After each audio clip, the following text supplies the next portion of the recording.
In this video, I will show you how to download and install Metasploit framework in Windows 11. If you want to download and install Metasploit framework without any error, watch this video till end. Firstly, you need to open any browser.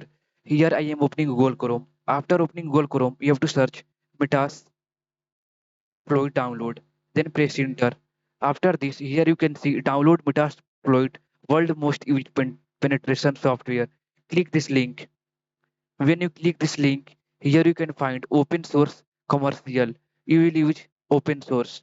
Click this download option.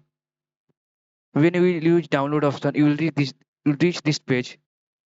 Latest, you have to click this option. Download the latest Windows installer. Click this option. After clicking this, you have to choose where you want to save this file. Here I am choosing download folder. After choosing download folder, you have to click save.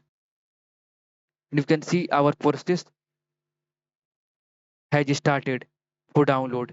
Here we will stop for some time.